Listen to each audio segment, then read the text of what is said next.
Selamat malam, Bapak Ibu yang hadir di dalam Zoom meeting malam hari ini, dan juga Halo, teman-teman yang dengan halo. setia mengikuti dan mendengarkannya lewat live streaming melalui Facebook. Bapak Ibu, saya harap malam hari ini Bapak Ibu mengalami kehadiran Allah dan lawatan Allah di dalam kehidupan Bapak Ibu. Karena saya percaya Bapak Ibu adalah orang-orang yang telah mengenal kebenaran dan hidup di dalam kebenaran. Dan kebenaran itu tinggal tetap di dalam Bapak Ibu dan yang akan menyertai Bapak Ibu selama-lamanya. Kiranya damai sejahtera dan sukacita dari Allah Bapa, Tuhan Yesus dan Roh Kudus selalu beserta dengan Bapak Ibu sampai selama-lamanya. Nah Bapak Ibu, senang sekali kalau malam hari ini saya bisa berjumpa kembali dengan Bapak Ibu semuanya dimanapun Bapak Ibu berada, baik Bapak Ibu yang sedang bertugas atau di rumah Bapak Ibu masing-masing. Dan saya percaya itu semua tidak akan mengurangi berkat yang Tuhan sudah sediakan dan yang Tuhan akan curahkan di dalam kehidupan kita. Amin. Haleluya. Bapak Ibu, saya percaya malam hari ini secara khusus kita boleh menikmati bersama-sama pujian penyembahan yang dahsyat, yang luar biasa. Dan saya percaya Tuhan hadir di tengah-tengah kita dan Tuhan bertata di atas segala puji-pujian kita. Dan saya percaya Bapak Ibu pun rindu untuk mendengarkan bagian-bagian firman Tuhan yang akan saya sampaikan malam hari ini. Supaya kita menjadi orang-orang yang terus bertumbuh di dalam pengenalan kita akan Tuhan. Supaya kita pun memiliki iman yang tidak stagnan lagi, tetapi kita terus bertumbuh dan tidak menjadi biasa-biasa lagi, tetapi sungguh-sungguh kuat di dalam kebenaran firman Tuhan. Nah Bapak Ibu, malam hari ini kita akan kembali merenungkan bagian-bagian firman Tuhan tentang arti kehadiran Tuhan bagian yang ke-183. Dan Bapak Ibu bisa mendengarkan kembali renungan-renungan arti kehadiran Tuhan yang sudah saya sampaikan melalui YouTube yang sudah Pak Hen share lewat WhatsApp Discipleship Zoom. Bapak Ibu, malam hari ini kita akan kembali merenungkan bagian-bagian firman Tuhan tentang arti kehadiran Tuhan bagian yang ke-183. Dan malam ini saya beri tema Roh Kudus yang berdiam bagian yang ke-24. Bapak Ibu siap terima firman Tuhan malam hari ini? Berapa banyak yang siap diberkati lewat kebenaran firman Tuhan malam hari ini?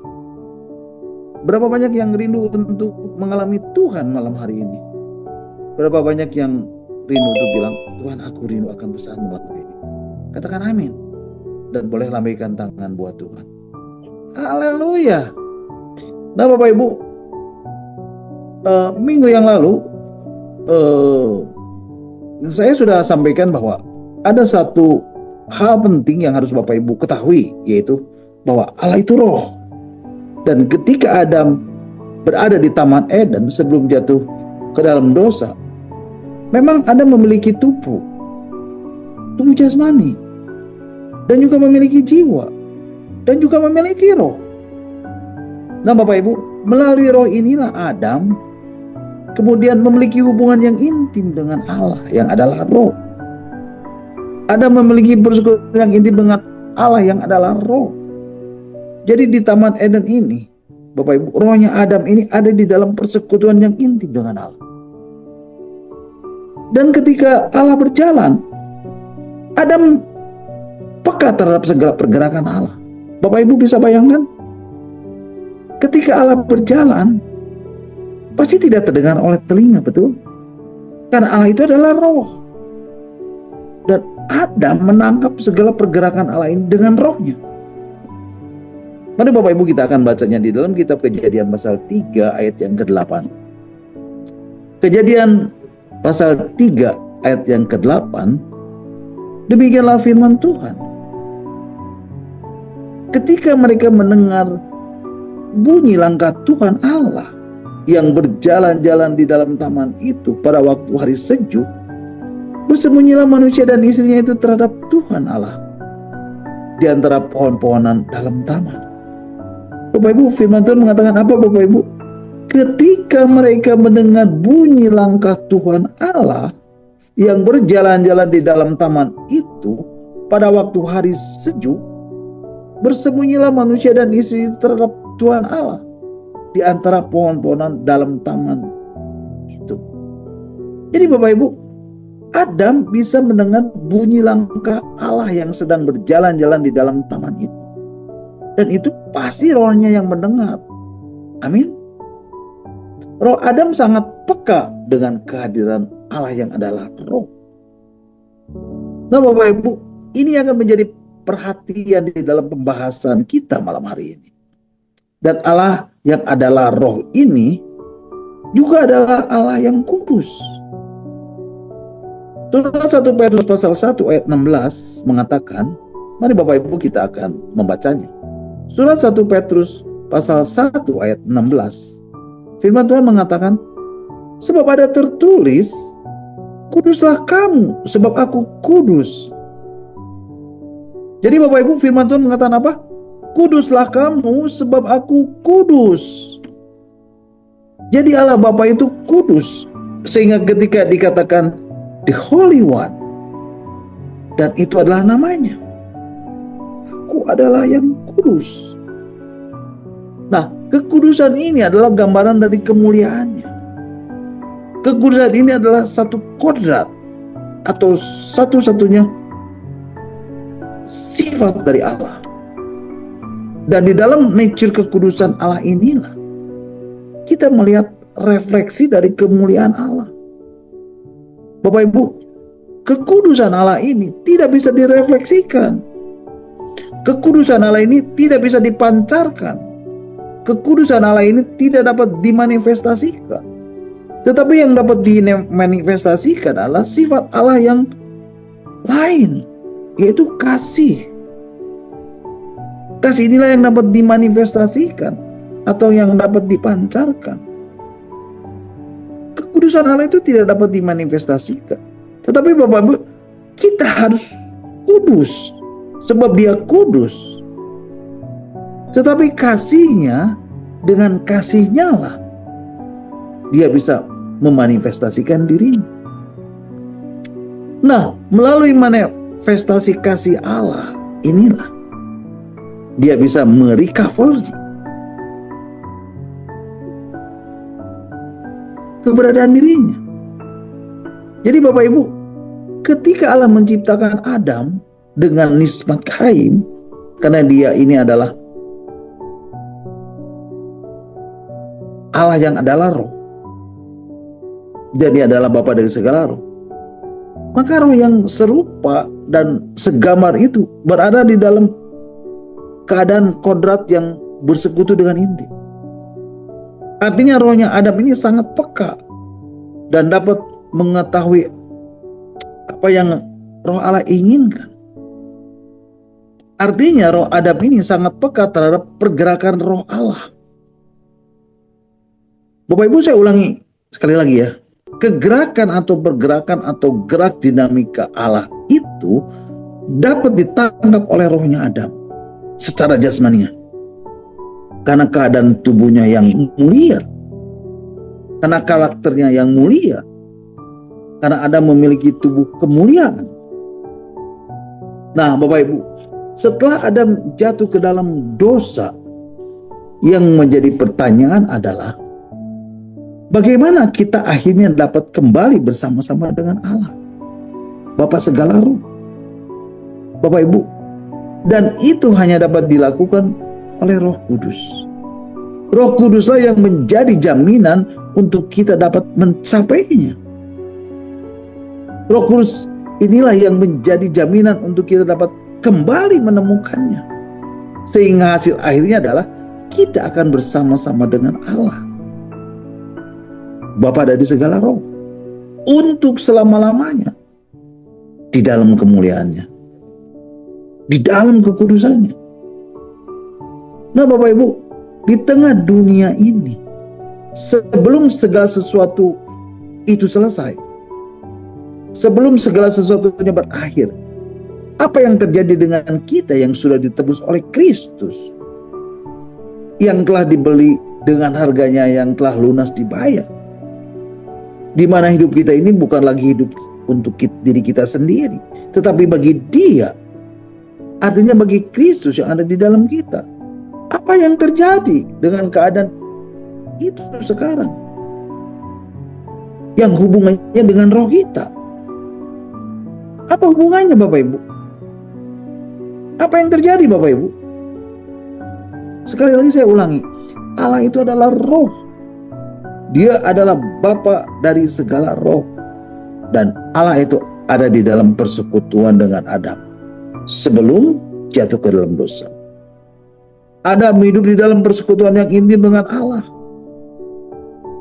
Roh Adam peka terhadap pergerakan Allah. Roh Adam peka terhadap kegerakan Allah. Bapak Ibu, inilah yang disebut kodrat atau nature daripada kemuliaan itu. Nah, Bapak Ibu, di dalam kehidupan setiap orang percaya yang telah dibeli dengan harganya yang telah lunas dibayar, kehidupan itu artinya mereka ini dilahirkan kembali. Dan mereka ini mengalami kelahiran baru. Mereka mengalami yang namanya newborn atau lahir baru. Jadi yang lama sudah berlalu. Nah, sebagai ciptaan yang baru, orang yang hidup di dalam keadaan yang baru ini, maka dia akan mengalami satu proses yang kemudian disebut pertumbuhan. Untuk apa, Bapak Ibu? Untuk kembali apa, Bapak Ibu? Untuk kembali menemukan kepekaan roh, sehingga rohnya menemukan kembali persekutuan yang intim dengan Allah. Artinya apa? Artinya rohnya dapat peka terhadap pergerakan Allah. Rohnya dapat peka terhadap kegerakan Allah dan mengetahui kegerakan Allah yang adalah roh. Dan kepekaan ini bangkit dan muncul, yang akhirnya kalau roh ini kembali terhubung, artinya peka terhadap pergerakan Allah, peka terhadap pergerakan Allah, maka ini akan mengendalikan jiwanya, sehingga pikirannya akan memutuskan yang lain. Rasanya juga akan memutuskan yang lain. Dan kalau itu nyata di dalam perbuatan, dan itulah yang menjadi kehendak dirinya. Bapak Ibu, di dalam kitab Wahyu pasal 20 ayat 12 dan 13. Mari Bapak Ibu kita akan membacanya. Kitab Wahyu pasal 20 ayat 12 dan 13. Firman Tuhan mengatakan, kita Wahyu pasal 20 ayat 12 dan 13. Demikianlah firman Tuhan. Dan aku melihat orang-orang mati, besar dan kecil, berdiri di depan tahta itu. Lalu dibuka semua kitab. Dan dibuka juga sebuah kitab lain, yaitu kitab kehidupan. Dan orang-orang mati dihakimi menurut perbuatan mereka, berdasarkan apa yang ada tertulis di dalam kitab-kitab itu. Maka laut menyerahkan orang-orang mati yang ada di dalamnya. Dan maut dan kerajaan maut menyerahkan orang-orang mati yang ada di dalamnya, dan mereka dihakimi masing-masing menurut perbuatan. Bapak Ibu, firman Tuhan mengatakan apa? Ayat 13b mengatakan, dan mereka dihakimi masing-masing menurut perbuatannya. Nah, Bapak Ibu, perbuatan ini adalah hasil dari kehendak dirinya sendiri. Dan kehendak ini adalah hasil dari apa, Bapak Ibu? Hasil dari pikirannya. Hasil dari apa yang dia pikirkan, dari apa yang dia rasakan. Dan ini adalah kebenaran yang ada di dalam dirinya. Ini adalah remato Kristo, yang kemudian menjadi seirama dengan apa yang ada di dalam jiwanya. Dan ini adalah hasil dari kendali rohnya. Jadi Bapak Ibu, apa yang nyata di dalam perbuatannya? Apa yang nyata yang dipikirkannya? Apa yang dirasakannya itu dikendalikan oleh rohnya. Nah Bapak Ibu, sejauh apa sih rohnya bisa mengendalikannya? Ada beberapa tingkatan mengenai roh ini. Yang pertama adalah rohnya tidak mengendalikan apa-apa. Artinya rohnya itu tidak mengendalikan apa-apa. Artinya itu rohnya tumpul. Rohnya itu tidak peka. Itu yang pertama. Yang kedua adalah dia sudah berperilaku. Artinya Roh Kudus sudah memimpinnya sedemikian rupa, sehingga dia sudah dapat menuntun jiwanya, sudah dapat menuntun pikirannya dan perasaannya, yang menghasilkan satu perbuatan. Apa itu Bapak Ibu? Yang menghasilkan perbuatan yang mulia. Dan yang ketiga, secara dominan, rohnya itu menjadi lokomotif penggerak. Itulah yang disebut manusia yang mulia. Jadi kalau Bapak Ibu lihat dari 3 gambaran keadaan roh manusia ini, dia punya dunamos, tetapi dia tidak stoikio. Dia tidak dipimpin secara sempurna. Dia tidak bernama stoikomen. Tidak hidup seperti yang Roh Kudus inginkan. Tidak hidup seperti yang Roh Allah inginkan. Sehingga dia tidak memiliki kemuliaan yang sempurna. Dan kemuliaan ini adalah merupakan harta surgawi yang seharusnya Bapak Ibu dambakan. Proses dari roh manusia untuk memiliki kekuatan, untuk menjadi lokomotif dari hari ke hari, untuk mengumpulkan harta kita di surga, untuk mendapatkan kemuliaan yang semakin besar, yaitu ketika roh itu berkata, asal ada makanan di rumahku, cukuplah itu. Bapak Ibu bisa mengatakan seperti itu? Kalau Bapak Ibu bisa berkata seperti itu artinya roh Bapak Ibu yang sudah memiliki kekuatan. Roh Bapak Ibu yang sudah menjadi peka dan tidak lagi tumpul. Roh Bapak Ibu yang menjadi pneuma stoikomen, mengerti apa yang Roh Kudus inginkan, apa yang Roh Allah inginkan. Amin. Ketika Bapak Ibu bisa kata ibadah itu disertai dengan rasa cukup, itu besar kuasanya, itu roh yang bisa bilang begitu Bapak Ibu. Ketika Bapak Ibu bisa berkata manusia hidup bukan dari roti saja, tetapi dari setiap firman yang keluar dari mulut Allah. Coba Bapak Ibu pikirkan, Bapak Ibu bisa berkata manusia hidup bukan dari roti saja, tetapi dari setiap firman yang keluar dari mulut Allah. Elemen mana di dalam diri Bapak Ibu yang bisa menangkap perasaan itu? Jadi Bapak Ibu, supaya roh kita ini yang sudah memiliki dunamos, sudah memiliki kuasa, sudah memiliki kekuatan, dapat kemudian memiliki kemuliaan, maka roh manusia itu harus dipimpin oleh Roh Kudus. Dan ketika Bapak Ibu dipimpin oleh Roh Kudus, ketika roh Bapak Ibu itu pneuma stoikomen, roh kita ini, roh manusia ini seirama dengan roh Allah, maka itu artinya kita sedang mengumpulkan harta di surga. Amin. Kita sedang dipimpin untuk melepaskan satu persatu dari apa yang kita inginkan untuk memiliki. Dan itu adalah kita sedang dipimpin untuk melepaskan dari apa yang kita ingini untuk memiliki. Dan kita selalu dipimpin untuk itu. Dan barang siapa yang tidak dapat melepaskan dari segala miliknya, itu artinya dia tidak bisa diajar. Itu artinya dia tidak dapat dididik. Itu artinya dia tidak dapat bertumbuh. Dan Yesus berkata, dia tidak dapat menjadi muridku.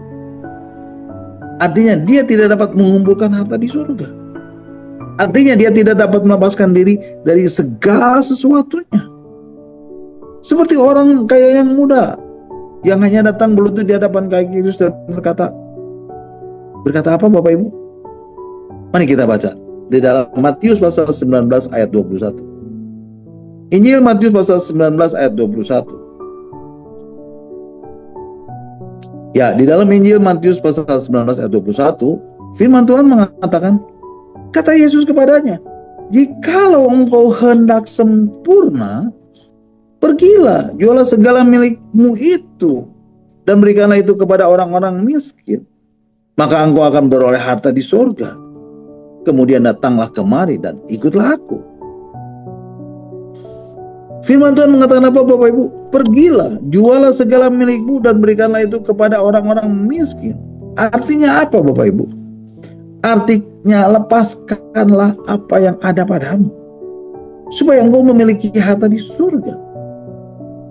Sebab di mana hartamu berada, di situ hatimu berada. Kalau hatimu berada di rumah Bapa, maka kakimu tidak akan kau biarkan menginjak bumi lagi. Amin. Apa maksudnya Pak? Maksudnya engkau akan selalu bilang, ini adalah tempatku yang sementara. Bumi ini adalah tempatku yang sementara.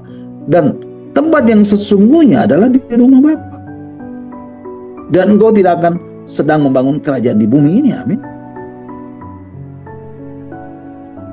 Tetapi engkau harus terus melabuhkan hatimu sampai ke pelabuhan terakhir, ke tanah air surgawi, sampai engkau temukan satu kelegaan. Bapak Ibu ingat satu lagu? Di sumur Tuhan ku teguk airmu, puaskan dahagaku, takkan ku lari dari hadiratmu. Sebab hanya di sini, sebab hanya di sini kelegaanku Tuhan. Bapak Ibu, kita harus menemukan sumur Tuhan itu, di mana kita akan menemukan kelegaan. Dan itu artinya dari hari ke hari kita harus terus melepaskan apa yang kita miliki di bumi ini, untuk dapat memiliki apa yang menjadi harta kita yang sesungguhnya. Jadi segala sesuatu yang ada di dunia ini, menurut Injil Lukas pasal 16, itu adalah harta orang lain, di mana kita harus bertanggung jawab. Dikatakan setialah di dalamnya. Jadi kita harus bertanggung jawab. Kita harus tahu bagaimana memakainya. Kita harus tahu bagaimana memperlakukannya. Maksudnya kita harus tahu bagaimana menyikapinya. Karena ini harta orang lain dan kita harus setia, supaya kita diberikan harta kita yang sesungguhnya, yaitu hartamu sendiri. Itulah hartamu di surga. Dan ketika Bapak Ibu Saudara saya membangun ini terus menerus, maka roh Bapak Ibu akan memiliki kekuatan. Dan ketika roh ini dibaptis dan roh ini ditenggelamkan di dalam Roh Kudus dan ada di dalam penguasaan Roh Kudus, dan melalui firman yang Bapak Ibu dapat, maka firman itu akan menuntun kepada apa Bapak Ibu? Kepada kekuatan. Dan kekuatan itu harus bertemu dengan apa Bapak Ibu? Dengan pergumulan hidup. Dan dengan apa Bapak Ibu? Dengan gelanggang pertandingan di dunia ini. Dan ketika Bapak Ibu bertemu dengan pergumulan hidup, dengan gelanggang pertandingan, maka Bapak Ibu akan bereaksi terhadap itu. Dan setiap hasil dari reaksi itu adalah hasil final dari bagaimana roh itu mengendalikan hidup Bapak Ibu. Dan itulah hasilnya. Sehingga ketika roh Bapak Ibu, saudara dan saya, sudah berperilaku terus menerus seirama dengan roh Allah yang hidup ini, dia dikatakan apa Bapak Ibu? Hidupnya sudah dipimpin oleh Roh Kudus. Amin. Dan nilai yang menjadi fokus Rasul Paulus di dalam surat Roma pasal 8 ini, ketika seorang Rasul Paulus harus melewati pergumulan hidup, harus melewati konflik di dalam batinnya, harus melewati konflik di dalam jiwanya, harus melewati konflik di dalam pikirannya, di mana pikirannya itu terpecah, di mana pikirannya itu menjadi dualisme. Jadi Bapak Ibu, firmanlah yang memberi kekuatan kepada roh manusia itu. Dan Roh Kudus berbicara kepada kita, kepada Bapak Ibu Saudara dan saya, melalui apa Bapak Ibu? Melalui firman yang masuk melalui telinga, atau melalui firman yang tertulis, atau logos melalui mata kita. Dan kemudian apa Bapak Ibu? Masuk ke dalam pikiran, masuk ke dalam jiwa. Dan ketika jiwa ini bereaksi dengan dirinya, dan di dalam kodratnya sendiri, maka roh itu menangkap firman itu. Jadi roh itulah yang menjadi remato Kristo. Tapi ada yang menjadi rema di dalam jiwa. Dan ketika jiwa itu bereaksi di dalam dirinya, di dalam kodrat sendirinya, maka roh itu menangkap firman itu. Jadi roh itulah yang menjadi remato Kristonya. Tapi firman yang sama itu juga bisa melesat langsung masuk ke dalam roh, yang bisa menguatkan roh Bapak Ibu. Nah, di dalam surat Roma pasal 8 ini, Bapak Ibu, inilah yang disebut hukum roh kehidupan. Mari Bapak Ibu kita akan membacanya. Di dalam surat Roma pasal 8 ayat yang kedua. Surat Roma pasal yang 8 ayat yang kedua, firman Tuhan mengatakan, roh yang memberi hidup telah memerdekakan kamu di dalam Kristus dari hukum dosa dan hukum maut. Bapak Ibu, firman Tuhan mengatakan apa Bapak Ibu? Roh yang memberi hidup telah memerdekakan kamu dalam Kristus dari hukum dosa dan hukum maut. Bapak Ibu, apa artinya memberi hidup itu?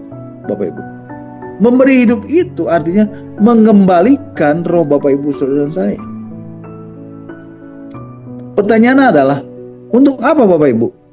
Supaya kembali mempunyai hubungan. Ya, supaya kembali memiliki hubungan. Supaya kembali mempunyai hubungan. Karena orang yang tidak memiliki hubungan dengan sang sumber pemberi hidup, dia ada di dalam keadaan mati. Dia mati pada saat maut dan kerjaan maut mengambil tubuhnya.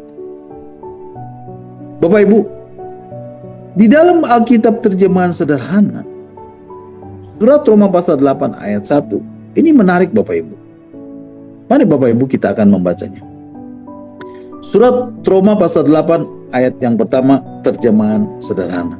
Firman Tuhan mengatakan, jadi sekarang kita tidak perlu takut lagi pada hukuman Allah yang sebenarnya patut kita terima. Mengapa? Karena kita sudah bersatu dengan Kristus Yesus. Artinya kita tidak lagi hidup menuruti naluri yang berdosa, tetapi taat kepada pimpinan Roh Allah. Bapak Ibu, firman Tuhan mengatakan apa Bapak Ibu? Jadi sekarang kita yang sudah bersatu dengan Kristus Yesus, kita tidak perlu takut lagi pada hukuman Allah yang sebenarnya patut kita terima. Artinya, kita tidak perlu takut lagi pada hukuman yang sebenarnya yang patut Allah jatuhkan atas kita akibat hukuman yang patut Adam terima di Taman Eden ketika jatuh ke dalam dosa. Karena dia kehilangan apa Bapak Ibu? Karena dia kehilangan kemuliaan Allah. Karena putus hubungan dengan Allah. Oleh karena Adam melanggar perintah Allah. Dan pelanggaran terhadap perintah Allah itu mengakibatkan dosa. Dan itu harus mendapat hukuman. Tetapi persekutuan kita dengan Kristus, yang berarti Bapak Ibu memiliki persatuan dengan Kristus. Ketika Bapak Ibu memiliki persekutuan dengan Kristus, itu artinya kita tidak lagi hidup menurut keinginan daging, tetapi hidup taat kepada pimpinan Roh Allah. Artinya apa Bapak Ibu? Artinya adalah yang kesukaannya adalah hukum-hukum Allah. Nah, ketika bersatu dengan Kristus Yesus, itu artinya kita menerima Roh Allah. Kita menerima Roh Kudus. Dan kita dimeterai, kita dibaptis oleh Roh. Dan itu yang namanya dilahirkan kembali. Dan saya menerima Roh Allah. Saya menerima Roh Kudus. Yang apa Bapak Ibu? Yang memberi hidup. Artinya apa? Ada dua arti memberi hidup. Yang pertama, memberi hidup artinya mengembalikan Bapak Ibu. Artinya Bapak Ibu dapat kembali memiliki hubungan.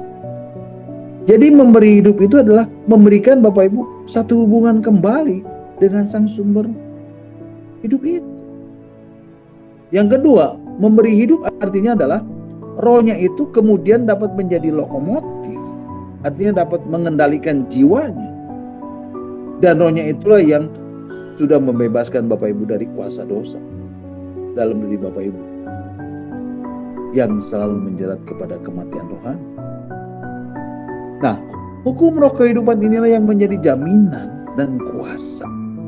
Dan ini menarik Bapak Ibu. Bapak Ibu perhatikan, yang menggerakkan dan menggiatkan roh itu adalah Roh Kudus.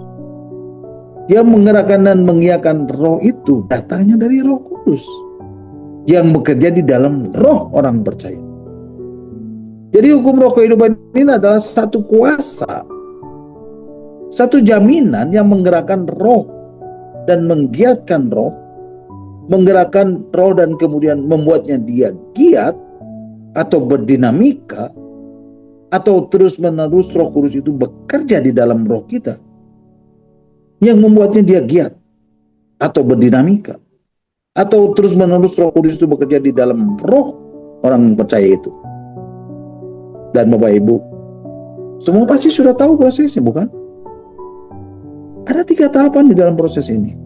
Yang pertama disebut ago, digiring, Roh Kudus itu menggiring. Yang kedua, setelah Roh Kudus menggiring, kemudian akhirnya apa Bapak Ibu?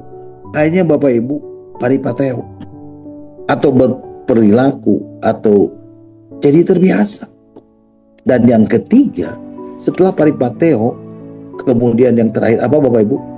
Stoikomen, artinya seirama. Jadi Bapak Ibu, Roh Kudus ini menggiring Bapak Ibu untuk dipaksa hidup melalui setiap firman. Dan kemudian Bapak Ibu menjadi terbiasa atau berperilaku sesuai firman, yang akhirnya roh Bapak Ibu menjadi seirama dengan Allah yang adalah roh. Bapak Ibu dipaksa untuk hidup melalui setiap firman, seperti kepada orang muda yang kaya. Dan Yesus berkata di pasal 19 ayat 21 tadi, kata Yesus kepada, jikalau engkau anak sempurna, pergilah, jualah segala milikmu dan berikanlah itu kepada orang-orang miskin, maka engkau akan beroleh harta di surga. Kemudian datanglah kemari dan ikutlah aku. Yesus berkata, kalau engkau tidak melepaskan hartamu, maka engkau tidak akan memiliki harta di surga. Dan ketika orang muda itu mendengar perkataan itu, pergilah ia dengan sedih, sebab banyak hartanya. Jadi Bapak Ibu, ketika saya bilang kumpulkan hartamu di surga, banyak orang-orang Kristen, banyak orang-orang percaya, banyak anak-anak Tuhan, murid-murid Tuhan Yesus bertanya, bagaimana mengumpulkan harta di surga itu Pak? Melalui persembahan kah? Bapak Ibu, orang Farisi itu memberi persembahan lebih banyak daripada janda miskin yang mempersembahkan 2 peser uangnya. Dan itu tidak bisa menjadi ukuran Bapak Ibu. Yang menjadi ukurannya adalah ketika Bapak Ibu melepaskan apa yang Bapak Ibu miliki. Itulah makna sesungguhnya mengumpulkan harta di surga. Bapak Ibu, di dalam gelanggang pertandingan di hidup ini, di mana kita dibawa masuk ke dalamnya, banyak hal yang perlu kita lepaskan. Dan ketika kita melepaskan itu, inilah proses itu. Inilah proses yang membuat kita digiring untuk terbiasa mengikuti pimpinan Roh Kudus. Sakit Bapak Ibu, sakit, pasti sakit. Awalnya sakit, iya, sakit Bapak Ibu, betul-betul sakit. Kecewa Bapak Ibu, betul-betul kecewa. Sedih, ya sedih Bapak Ibu. Tetapi ketika Bapak Ibu mengambil keputusan untuk melepaskannya,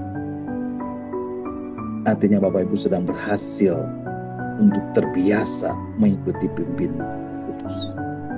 Dan ini harus berlangsung di sepanjang kehidupan kita. Inilah harga dari kekudusan itu. Kudus artinya apa Bapak Ibu? Kudus artinya dipisahkan. Kudus itu dipisahkan dari apapun. Kudus itu artinya dipisahkan dari dunia ini. Dunia ini apa Bapak Ibu? Dunia ini adalah segala sesuatu, everything, yang membuat Bapak Ibu menjadi dingin terhadap persekutuan dan Kristus Yesus. Menjadi malas, menjadi tidak bergairah, malas baca Alkitab, malas terhadap kebenaran, hambar, tidak punya kegairahan lagi untuk datang kepada Tuhan. Itulah dunia. Dan ketika itu merasuk di dalam daging Bapak Ibu, maka dunia sedang bergerak. Dan dunia sedang memasuki Bapak Ibu. Dan Bapak Ibu harus hati-hati. Jadi Bapak Ibu, ketika Bapak Ibu mau dipisahkan dari semua ini, maka kita sebenarnya sedang apa? Kita sebenarnya sedang dikuduskan. Artinya kita sedang dihususkan buat Allah. Dan itu adalah proses melepaskan, Bapak Ibu.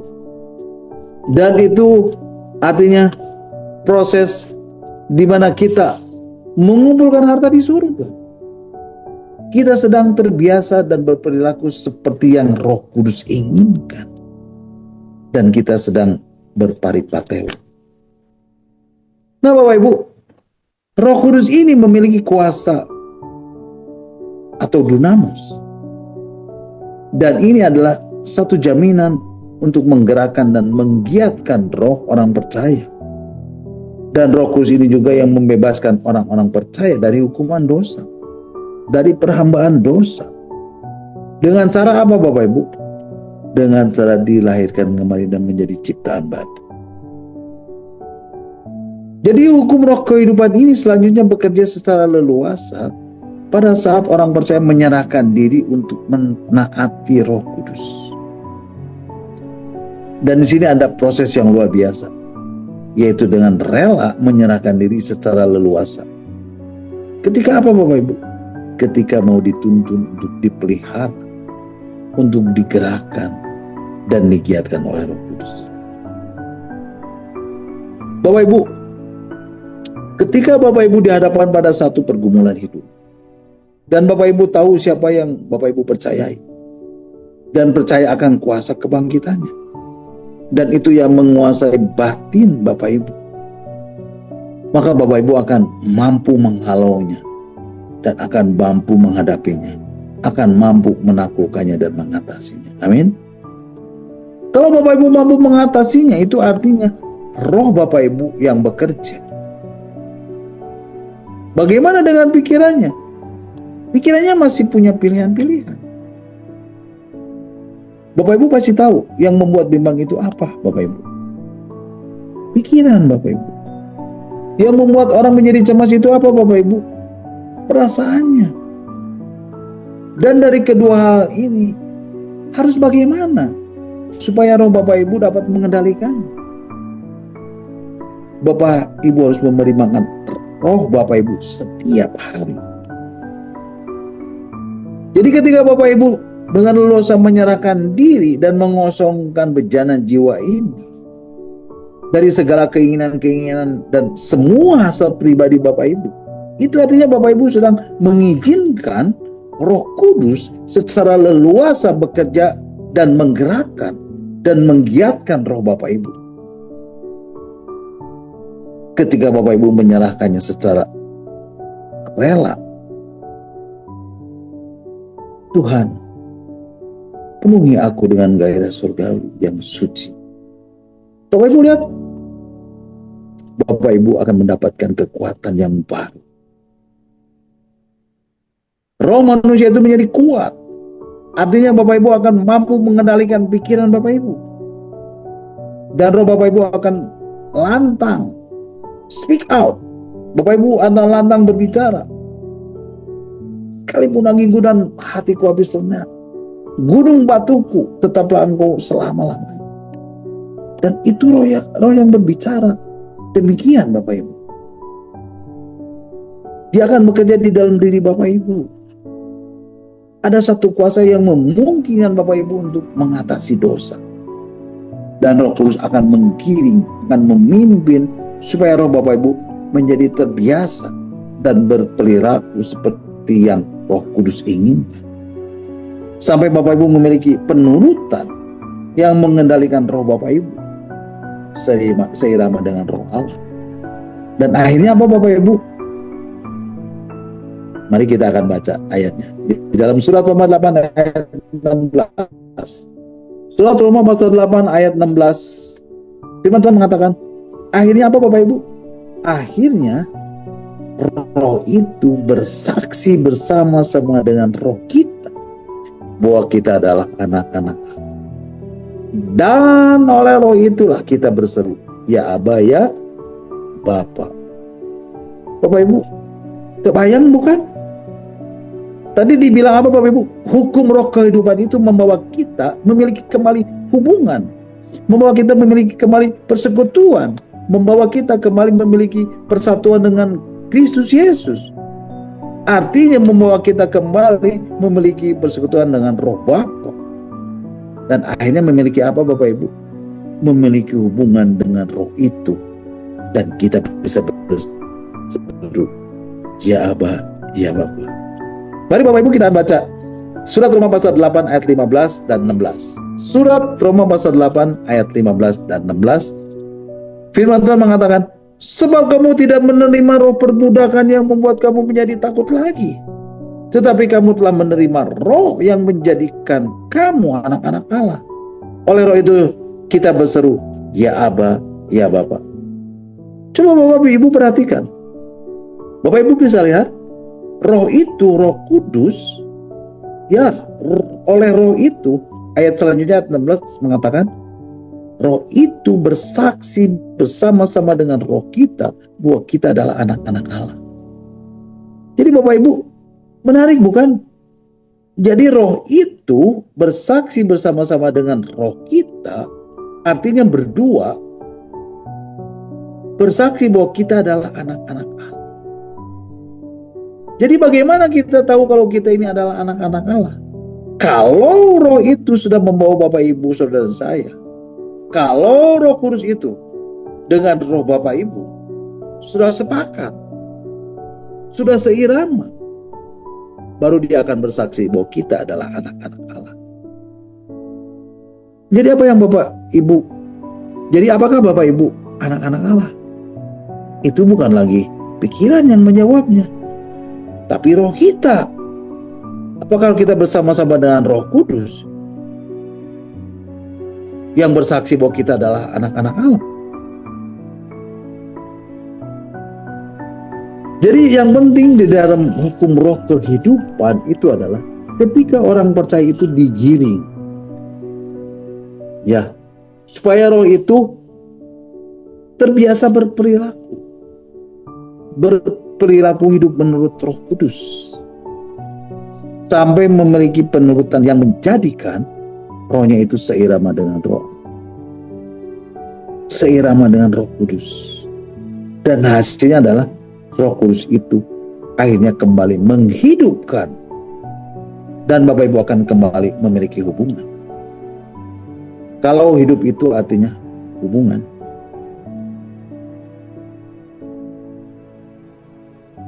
Karena hidup itu adalah hubungan.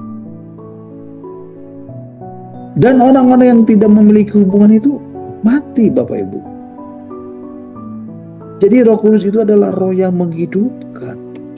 Artinya dia yang membuat kita kembali memiliki hubungan dengan sang sumber kehidupan itu. Dia yang membuat kita kembali memiliki hubungan dengan sang sumber kasih itu. Sampai roh Bapak Ibu dapat menjadi lokomotif dan dapat mengendalikan jiwanya. Amin. Nah Bapak Ibu, di dalam Injil Yohanes pasal 6 ayat 63, mari Bapak Ibu kita akan membacanya. Injil Yohanes pasal 6 ayat 63, firman Tuhan mengatakan, rohlah yang memberi hidup, daging sama sekali tidak berguna. perkataan-perkataan yang kukatakan kepadamu adalah roh dan hidup. Bapak Ibu, firman Tuhan mengatakan apa? Rohlah yang memberi hidup. Daging sama sekali tidak berguna. Perkataan-perkataan yang kukatakan kepadamu adalah roh dan hidup. Jadi Bapak Ibu, arti hukum roh yang memberi kehidupan itu adalah perkataan-perkataan atau rema. Rema itu di mana Bapak Ibu? Di dalam jiwa, bukan? Saya ulangi Bapak Ibu. Arti hukum roh memberi kehidupan itu adalah perkataan-perkataan yang kukatakan kepadamu. Itu adalah roh atau pneuma. Jadi bukan hanya di jiwa, tetapi itu adalah roh atau pneuma. Itu artinya ini tuh meleset dan masuk ke alam roh. Dan itu adalah hidup. Artinya mengembalikan, membuatnya memiliki hubungan dengan sang sumber hidup. Perkataan-perkataan ini adalah roh. Dan dia yang memberi hidup. Dia yang membuat tubuhan itu kembali dibangkitkan. Bapak Ibu coba perhatikan. Manusia memiliki tubuh jasmani, betul? Tapi tanpa roh, tubuh jasmani itu tidak berguna sama sekali. Karena rohlah yang menggerakkan tubuh jasmani ini. Demikian juga hanya dengan jiwa. Kalau rohnya tidak mengambil peran, maka jiwa pun tidak ada artinya sama sekali. Jadi rohlah yang memberi hidup, atau rohlah yang menghidupkan, yaitu menghidupkan roh manusia, yang kemudian akan mengendalikan jiwanya, yang akhirnya nyata di dalam perbuatan. Nah, ini yang pernah saya sampaikan dalam kitab Wahyu pasal 20 ayat 12 sampai 14 tadi. Dikatakan apa? Mari Bapak Ibu, kita baca sekali lagi ya. Wahyu pasal 20 ayat 12 aja. Ya, kita Wahyu pasal 20 ayat 12 saja. Ya, ayat 12 mengatakan, dan aku melihat orang-orang mati besar dan kecil berdiri di depan tahta itu. Lalu dibuka semua kitab. Dan dibuka juga sebuah kitab lain, yaitu kitab kehidupan. Dan orang-orang mati dihakimi menurut perbuatan mereka. Berdasarkan apa yang ada tertulis di dalam kitab-kitab itu. Bapak Ibu perhatikan.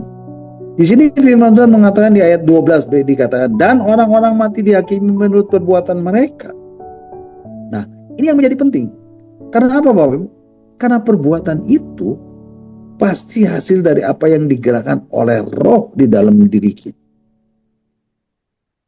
Bapak Ibu, kalau Bapak Ibu ada di dalam satu ibadah dan roh Allah tidak bekerja dan menghidupkan roh kita di dalam ibadah itu, roh Allah tidak menghidupkan roh kita dan tidak mengendalikan jiwa kita, pasti Bapak Ibu kan merasakan kekeringan, betul? Bapak Ibu kan merasakan kegersangan rohani, betul? Bapak Ibu, diamlah dan renungkan akan kehadiran Tuhan, akan kehadiran hadiratnya, akan kehadiran rohnya. Maka roh Bapak Ibu akan bergeliat. Itu yang namanya roh itu menggerakkan dan menggiatkan roh Bapak Ibu. Karena firman Tuhan mengatakan, perkataan-perkataan yang kukatakan kepadamu adalah roh dan hidup. Nah, perkataan-perkataan itu adalah roh. Perkataan itu adalah rema. Itu adalah roh atau pneuma. Oleh sebab itu di bagian lain firman Tuhan mengatakan, manusia bukan hidup dari roti saja, tetapi dari setiap firman yang keluar dari mulut Allah. Matius pasal 4 ayat 4. Jadi Bapak Ibu, jika Roh Kudus bekerja melalui firman di dalam satu ibadah, maka itu akan menjadi seperti makanan bagi manusia yang hidup. Tetapi jika Roh Kudus tidak bekerja, maka ibadah itu akan menjadi seperti makan bagi orang yang mati. Karena firman hanya dibagikan, tapi tanpa ada Roh Kudus yang bekerja. Dan itu mati Bapak Ibu. Bahkan tubuh Kristus yang menjadi korban itu menjadi sia-sia Bapak Ibu. Dan itu sama sekali tidak ada artinya apa-apa. Kecuali apa Bapak Ibu? Kecuali Roh Kudus itu menghidupkan roh kita. Melalui apa Bapak Ibu? Melalui tubuh Kristus. Dan itu yang menggerakkan, yang akan menggerakkan dan memberikan pengaruh dari kuasa kematian terhadap diri kita. Sampai kita dibuat menjadi satu dengan kematian tubuhnya. Mari Bapak Ibu kita akan baca surat 1 Korintus pasal 11 ayat 22. Surat 1 Korintus pasal yang ke-11 ayat 24, firman Tuhan mengatakan, dan sesudah itu ia mengucap syukur atasnya. Ia memecah-mecahkannya dan berkata, inilah tubuhku yang kuserahkan bagi kamu. Perbuatlah ini menjadi peringatan akan aku. Bapak Ibu, kalau bukan Roh Kudus yang berkata, ini adalah perkataan-perkataan yang sulit diterima, sulit mengambil bagian di dalam kehidupan kita. Jadi Roh Kuduslah yang menghidupkan roh kita. Sehingga apa Bapak Ibu? Sehingga kita mengerti akan apa? Akan tubuh Kristus yang adalah apa Bapak Ibu? Yang adalah persekutuan dengan kematian tubuhnya itu. Surat 2 Korintus pasal 4 ayat 10 mengatakan, mari Bapak Ibu kita akan baca sebagai ayat-ayat yang terakhir. Surat 2 Korintus pasal 4 ayat 10, firman Tuhan mengatakan, kami senantiasa membawa kematian Yesus di dalam tubuh kami, supaya kehidupan Yesus juga menjadi nyata di dalam tubuh kami. Bapak Ibu, ini adalah rema. Tapi ini juga adalah pneuma atau roh. Roh Bapak Ibu yang dipimpin, yang dihidupkan oleh Roh Kudus. Dan Bapak Ibu harus dapat tangkap ini. Kita harus membawa kematian Kristus, supaya apa Bapak Ibu? Supaya kehidupan Kristus menjadi nyata di dalam tubuh kita. Bapak Ibu perhatikan ayat ini. Ayat ini menarik Bapak Ibu. Dikatakan supaya kehidupan Yesus juga menjadi nyata di dalam tubuh kami. Ini menunjukkan apa Bapak Ibu? Ini menunjukkan ada satu paradoks tentang kita yang terhubung dengan secara benar dengan Tuhan. Padahal setiap hari apa Bapak Ibu? Padahal setiap hari kita tetap menghadapi masalah fisik. Karena dunia ini yang telah jatuh ke dalam dosa. Bapak Ibu, ketika kita bersekutu dengan tubuh Kristus, seharusnya kita lepas dari semua masalah, betul? Tapi kenyataannya, artinya apa Bapak Ibu? Kehidupan Yesus itu nyata di dalam tubuh kita. Kenyataannya apa? Kenyataannya kita masih menghadapi masalah. Tetapi apa Bapak Ibu? Rasul Paulus berkata, harus senantiasa membawa kematian Yesus di dalam tubuh kami, supaya kehidupan Yesus juga menjadi nyata di dalam tubuh kami. Bapak Ibu, karena kita menghadapi paradoks kehidupan yang selalu menjadi warna di sini. Sebelum kita meninggalkan tubuh yang fana ini, untuk menerima kehidupan yang kekal, tetap secara fisik itu merosot. Dan kita menuju pada satu kematian. Sebagaimana Yesus ditolak dan dianiaya. Demikian juga dengan kita orang yang percaya. Di dalam surat 1 Petrus pasal 4 ayat yang 1 Petrus pasal 4 ayat yang ke-12 dan 13. Bapak Ibu, mari kita baca ayatnya. Surat 1 Petrus pasal 4 ayat 12 dan 13. Firman Tuhan mengatakan, saudara-saudara yang kekasih, janganlah kamu heran akan nyala api siksaan yang datang kepadamu sebagai ujian, seolah-olah ada sesuatu yang luar biasa terjadi di atas kamu.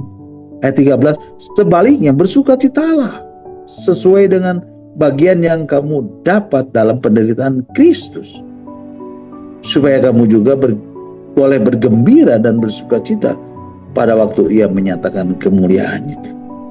Wow, luar biasa Bapak Ibu. Karena kalau Bapak Ibu tidak masuk ke dalam penderitaan, ingat Bapak Ibu, penderitaan itu adalah jalan untuk menemukan kemuliaan. Dan ini Bapak Ibu yang dimaksud bahwa kita harus senantiasa membawa kematian Yesus di dalam diri Bapak Ibu. Janganlah kamu heran akan nyala api siksaan, tapi sebaliknya bersukacitalah. Karena apa Bapak Ibu? Karena ini adalah bagian yang kamu dapati di dalam penderitaan Kristus. Supaya engkau bergembira dan bersuka cita pada waktu apa Bapak Ibu? Pada waktu ia menyatakan kemuliaannya. Bapak Ibu, ingat ayat Alkitab yang mengatakan bergembiralah ketika kamu diperlakukan tidak adil. Bersukacitalah, bergembiralah karena di situ Bapak Ibu mendapat bagian di dalam penderitaan Kristus. Dikatakan kami senantiasa membawa kematian Kristus. Yang kedua apa Bapak Ibu? Supaya kehidupan Yesus menjadi nyata di dalam tubuh kami. Supaya kehidupan Yesus ini menunjukkan apa?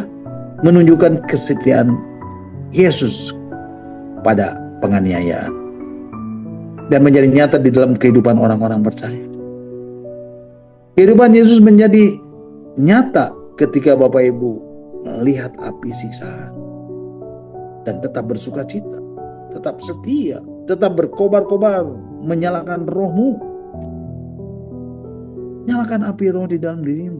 Supaya apa? Supaya pada akhirnya setiap orang percaya dapat mengambil bagian di dalam kebangkitan Kristus. Yang adalah pengharapan kita. Ketika dia di dunia. Bapak Ibu, semakin bejana duniawi kita ini dirusak, dianiaya, semakin merosot, maka harta di bagian dalam kita akan menjadi semakin terlihat. Amin. Ayat yang terakhir, surat 2 Korintus pasal 12 ayat 9 dan 10 mengatakan, tetapi jawab Yesus kepadaku, cukuplah kasih karuniaku bagimu, sebab justru di dalam kelemahan kuasaku menjadi sempurna. Sebab itu terlebih suka aku bermenggah atas kelemahanku, supaya kuasa Kristus turun menaungi aku. Ayat 10, karena itu aku senang dan rela di dalam kelemahan, di dalam siksaan, di dalam kesukaran, di dalam penganiayaan dan kesesakan oleh karena Kristus. Sebab jika aku lemah, maka aku kuat. Bapak Ibu, kita selesai sampai di sini dulu mengenai pembahasan surat Roma pasal 8 ayat 2 dan Yohanes pasal 6 ayat 63 ini. Jadi Bapak Ibu, rohlah yang memberi kita hidup sehingga kita kembali memiliki hubungan dan kita terus digiring, kita terus dipimpin, dan kita akhirnya menjadi apa? Menjadi terbiasa dan berperilaku sampai benar-benar dipimpin oleh roh dan menjadi seirama dengan roh Allah. Dan bersama-sama dengan roh Allah itu kita bisa berseru, ya Aba, ya Bapa. Amin. Amin, amin. God bless you all. Bapak Ibu, sampai di sini dulu dengan kita malam hari ini. Saya percaya setiap firman Tuhan yang sudah saya sampaikan itu akan mengubah hidup Bapak Ibu saudara saya. Dia adalah firman yang hidup, dia adalah firman yang kuat, dia adalah firman yang tajam, dia yang selalu menembus setiap dimensi kehidupan. Apapun, sekalipun, bagaimanapun, walaupun hidup Bapak Ibu saudara saya. Dan percayalah Bapak Ibu, ketika Bapak Ibu saudara saya mencari kerajaan Allah dan kebenarannya, maka semuanya akan ditambahkan kepada. Amin. God bless you all.